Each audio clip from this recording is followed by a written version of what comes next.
जिन candidates को SSC, CGL, CHSL, MTS जो भी एग्जाम देने हैं 2026 में, उनके लिए बहुत इंपॉर्टेंट है कि एलजेब्रा पोर्शन, और एलजेब्रा में जैसे बच्चा देखता है तो उसके लगता है कि वो जो मेथड है जो उसको पता है उसी से क्वेश्चन निकल जाएगा, और क्वेश्चन निकल भी जाता है। लेकिन अगर आप उसी क्वेश्चन में अगर लगभग 30 या 40 सेकंड ले रहे हैं या उससे भी ज्यादा ले रहे हैं, तो इसका अर्थ यह है कि आप बाकी क्वेश्चनों पर टाइम नहीं दे पाएंगे और शायद उन क्वेश्चनों को देख भी ना पाए। और प्रत्येक कैंडिडेट के साथ यही होता है, क्योंकि अटेम्प्ट नहीं हो पाते, वो बाद में क्वेश्चन ठीक भी होते हैं, कई बार इजी मिल जाता है।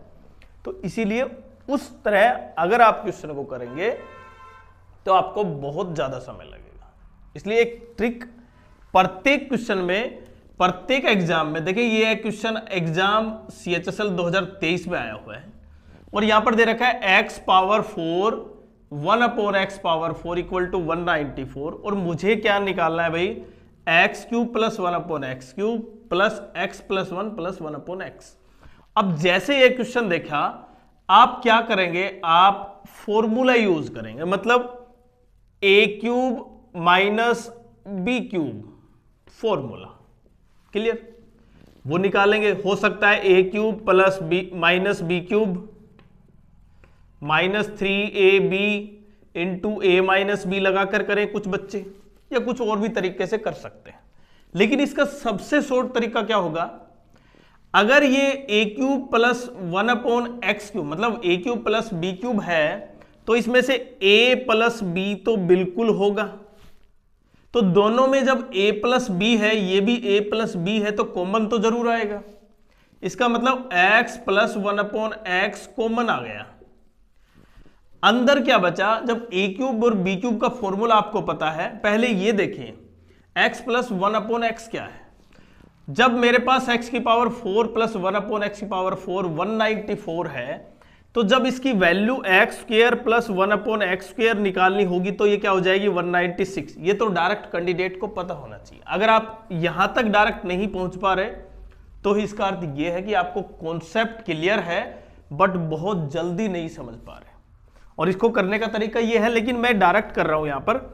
तो ये जो आपके सामने है 196, ये किसका होगा भाई, 14 का स्क्वायर, मतलब मेरे पास ये वैल्यू आ गई 14, और अगर मुझे x प्लस 1/x निकालना होगा तो 14 प्लस 2, इसका मतलब 16, और 16 क्या हो गया, 4 हो गया। तो ये तो क्लियर है x प्लस 1/x किसके बराबर है भाई, 4 के बराबर है। और जैसे मैंने यहां पर 4 देखा, बाकी जो सम है इसका मुझे तो उसको ध्यान भी नहीं देना। जैसे मैंने यहां पर 4 देखा, इसका मतलब ये 4 से डिवाइड होगा, और 4 से डिवाइड चेक करते हैं तो ये दो ऑप्शन है, ये तो है ही नहीं, तो बचे दो ऑप्शन। अंदर अगर यहां पर x square plus 1/x square, क्योंकि प्लस का है तो ये माइनस होगा 1, और फिर इसमें से कॉमन लिया तो ये भी क्या होगा, प्लस का 1, ये दोनों कैंसिल हैं। अब मेरे पास क्या बचा, x square plus 1/x square, वो किसके बराबर था भाई, 16 के, क्लियर। तो 16 और 16 नहीं भाई 14 था, वो 16 नहीं था, क्या था 14। तो ये जो वैल्यू मेरे पास आई 14 की मल्टीप्लाई किससे करनी है, मुझे 4 से करनी है। तो मेरे पास आंसर क्या आया भाई, 56। शायद आपको समझ में आया होगा। ये पूरा प्रोसेस अगर आप बहुत जल्दी करते तो आपके लिए वो जो लगभग 30 सेकेंड बचे उसमें आप एक क्वेश्चन और कर जाते हैं। और ये कोई एक्स्ट्रा कैलकुलेटर या फिर डिजिटल सम या फिर और किसी तरह का कोई फॉर्मूला नहीं है, बस केवल आपको कैलकुलेशन करनी है और सही अप्रोच लेकर चलना है, और उस क्वेश्चन को सोल्व कर सकते हैं बहुत कम समय में।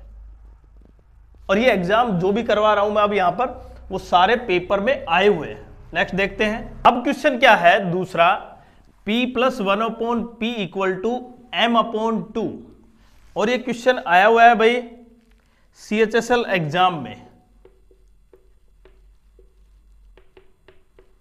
और ऐसा नहीं है कि केवल मैं CHSL का करवा रहा हूं, CGL के भी हैं, CPO के भी हैं, पर जो क्वेश्चन वो हैं जो वास्तव में आपके लिए टिपिकल है। हमें वैल्यू निकालनी है p power 8 plus 1/p power 4। तो जब मैं इसको सेपरेट करता हूं तो मेरे पास वैल्यू आएगी p power 4 plus 1 upon p power 4। मैं इसको ऐसे लिख सकता हूं। देखिए उन तरह की आपको ये पता है कि ये डिजिटल बोर्ड तो है नहीं, और इसी वजह से थोड़ा सा लिखने में समय कम। अब मेन पॉइंट पर आते हैं। तो मुझे इसकी वैल्यू निकालनी है। अब जब आपको ये पता है, क्योंकि मुझे पहले P square plus 1 upon P square निकालना होगा, ठीक है, उसका फिर मुझे क्या करना होगा, फिर से स्क्वेयर करना होगा। तो इतनी तो क्लियर है कि जब नीचे 2 है तो उसका स्क्वायर कितना होगा 4, और फिर 4 का स्क्वायर कितना होगा 16। तो मुझे केवल चेक करना है बेसिक्स ही, ये तो है ही नहीं बेसिक्स, मतलब 32 तो हो नहीं सकता क्योंकि कोएफिशिएंट कोई फैक्टर नहीं है। अगर कैंसिल हो रहा था, मल्टीप्लाई करवाते तो भी हो सकता था ऐसा, लेकिन यहां पर नहीं है। क्लियर। उसके बाद दूसरा देखते हैं। अब क्योंकि यहां पर p पावर 4, जब मेरे पास स्क्वेयरिंग बोथ साइड करूंगा तो मैं क्या आएगा मेरे पास -2 आएगा। मतलब यहां पर मैं a स्क्वेयर, अब इसको ऐसे लिख सकता हूं मैं p square plus 1 upon p square. Clear. लेकिन जैसे ही मुझे p square plus 1 upon p square का होल स्क्वेयर करना होगा तो यहां से जो 2 जाएगा 2ab वो क्या हो जाएगा, माइनस हो जाएगा, माइनस होगा ना। इसका स्क्वायर में ये 2 का स्क्वायर कितना आएगा 4, ध्यान से समझना आप, और ये कितना हो जाएगा -2। प्लस था तो क्या हो गया भैया, प्लस नहीं -2 हो गया। तो मेरे पास वैल्यू क्या बची 2। अभी मैंने एलसीएम नहीं लिया है, तो यहां पर 2 जब 4 का स्क्वायर करेंगे तो कितना हो जाएगा यहां पर 16, और 16 2 जा कितना हो जाएगा 32। क्लियर। तो यहां पर तो ये पता चल गया कि प्लस का 32 आएगा। ये दोनों कैंसिल हो गए भाई। क्लियर। यहां पर अब बचा मेरे पास केवल एक ही है, तो ये ऑप्शन हो गया आपका। और दूसरा भी तरीका है क्या, कि जब मैं यहां पर स्क्वायर करूंगा इसका, तो m की पावर 4 नीचे 16 प्लस 4, और जैसे ही प्लस, क्योंकि माइनस का फॉर्मूला है, फिर क्या हो जाएगा -2, और फिर m स्क्वायर अपॉन 4 इंटू 2। तो ये जो कैंसिल होगा यहां से, तो मेरे को ये भी ध्यान रखना है कि ये 16 साथ जाएगा, मतलब 16 m स्क्वायर बनेगा। नेगेटिव 16 m स्क्वायर केवल इसी में है। अगर मुझे केवल वो चेक करना है तो बाकी मैं चेक करूं ही ना, तो मेरा ऑप्शन क्या होगा भाई। देखिए एक क्वेश्चन पर अप्रोच आप किस तरह लगाते हैं वो सबसे इंपॉर्टेंट। बाकी कैंडिडेट देखिए, बाकी कैंडिडेट किस तरह करेंगे वो एक अलग पॉइंट है, लेकिन अगर आप क्वेश्चन को सही अप्रोच लगाकर स्टार्ट कर देते हैं तो क्वेश्चन मुश्किल से 10 सेकंड का होता है। नेक्स्ट देखते हैं।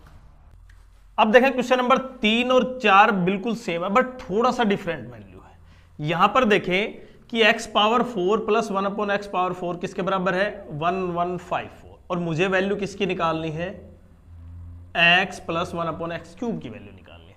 और जैसे वैल्यू आती है मैं तुरंत इसका आंसर चेक कर सकते हैं। कैसे, देखिए जब यहां पर x power 4 plus 1 upon x power 4 की वैल्यू है तो x square plus 1 upon x square की वैल्यू क्या होगी, इसमें 2 ऐड कर देंगे, मतलब 1156 हो जाएगा। और ये किसका फैक्टर है, बिल्कुल आपको मतलब स्क्वायर रूट है, आपको ये निकालना है। अब 6 है तो देखिए यहां पर 4 का हो सकता है या 6 का हो सकता है। क्लियर। अब सबसे इंपॉर्टेंट ये देखें, अगर मुझे वैल्यू निकालनी है x प्लस 1 अपॉन एक्स की वैल्यू, क्योंकि x plus 1 upon x into x square plus 1 upon x square minus x y, ये जो वैल्यू आएगी ये डिवाइड करेगी इसका आंसर को।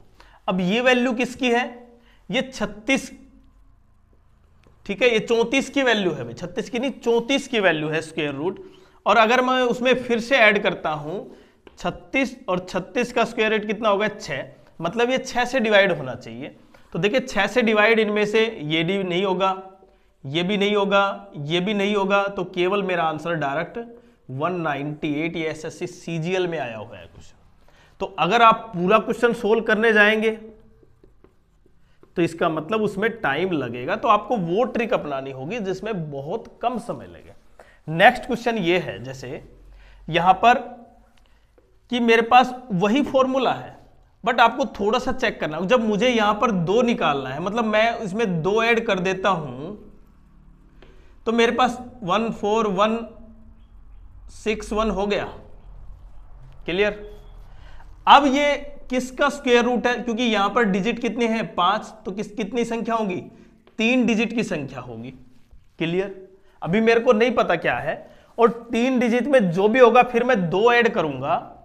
2 ऐड करने के बाद एक चीज ये देखें, 2 ऐड करूंगा तो 3 डिजिट की संख्या है, उसमें 2 ऐड करेंगे तो 3 डिजिट ही रहेगा, बेसिकली 3 डिजिट रहेगा यहां पर। और जब उसका स्क्वायर रूट करेंगे तो 2 डिजिट आएगा। तो यहां पर 3 डिजिट की संख्या तो हो ही नहीं सकती। पहला तो ये हटाएं, बच गई हमारे पास ये वैल्यू। और जब मैंने यहां पर देखें, वहां पर डिजिट लास्ट क्या है? 1 है, तो या तो 1 का या फिर 9 का, यही आ सकता है। और फिर उसमें 9 में 2 ऐड करेंगे तो कितना हो सकता है? 1 हो सकता है। अगर 1 में 2 ऐड करेंगे 3 हो सकता है। 3 किसी का स्क्वायर रूट नहीं है, मतलब किसी भी संख्या का स्क्वायर करूंगा तो 3 आ ही नहीं सकता स्क्वायर करने में। तो इसलिए मेरे पास डायरेक्ट फॉर्मूला क्या हुआ? 1 आएगा। 1 किस में हो सकता है? यहां पर 11 का, जिसमें परफेक्ट स्क्वायर 121। तो ये रहा आपका आंसर। फिर से चेक करें आप, यहां पर यूनिट डिजिट कितना होगा? 1। 1 से मेरे को पता है कि इसका स्क्वायर रूट क्या होगा? 14161। मुझे नहीं पता, बट ये तो पता है उसका यूनिट डिजिट या तो 1 होगा या क्या होगा? 9 होगा। अब जो 9 होगा उसमें 2 ऐड करेंगे तो यूनिट डिजिट कितना आएगा? 1। क्लियर? और उसका स्क्वायर रूट करेंगे तब तो 1 का 1 आ सकता है। लेकिन यहां पर अगर यूनिट डिजिट 1 है और 3 अंकों की संख्या है ये, उसमें 2 ऐड करूंगा तो यूनिट डिजिट कितना आ जाएगा? 3 आ जाएगा। समथिंग समथिंग ये इस तरह से आ जाएगा, और इसका परफेक्ट स्क्वायर नहीं हो सकता। तो मेरे पास डायरेक्ट आंसर क्या हुआ? 11। और कितनी जल्दी किया आपने, देखे।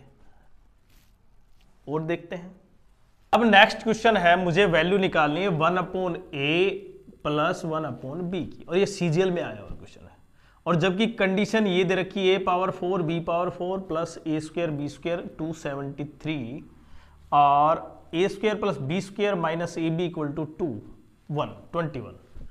तो देखिए ये फॉर्मूला किसके बराबर होता है? a4 b4 plus a² b² equal to मैं लिख सकता हूं a² b² - ab और a² b² प्लस ab।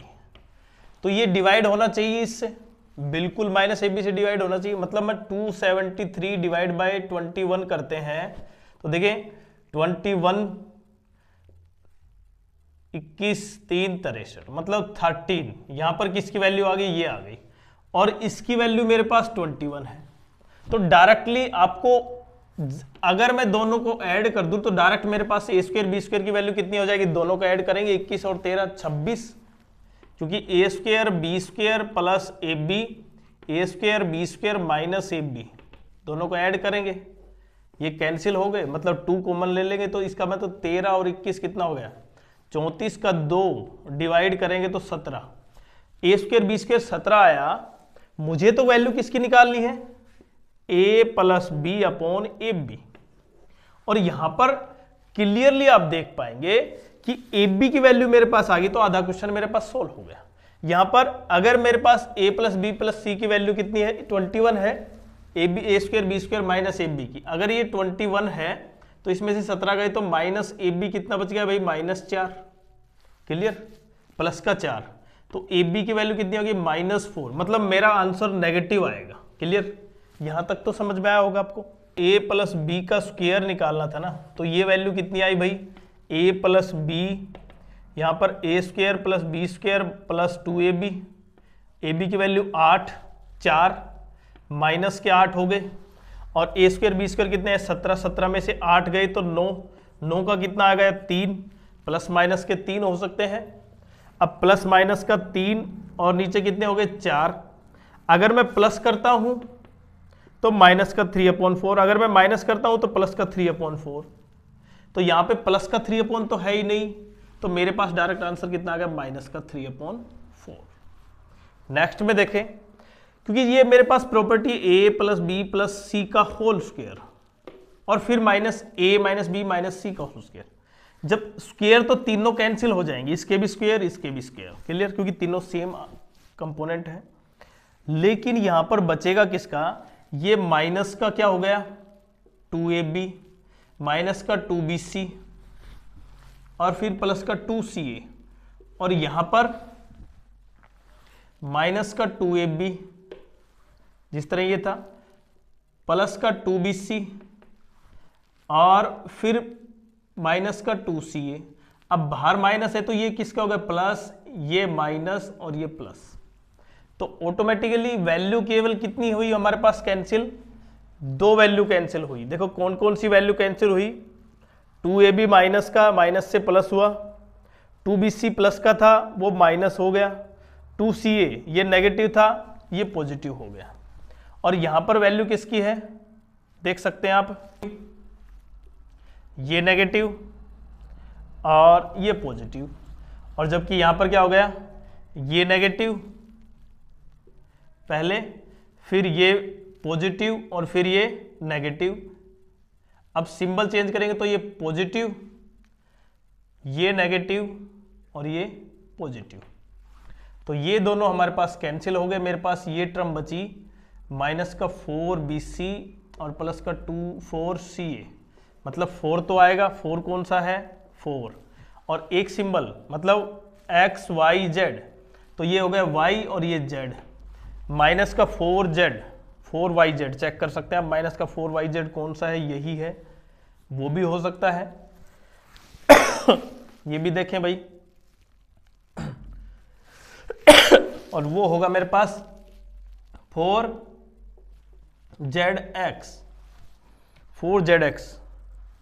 ये है 4zx, ये भी है 4yz, ये भी है भाई, ये सेम ऑप्शन हो गए, तो हमारे पास ऑप्शन यही रहेगा भाई।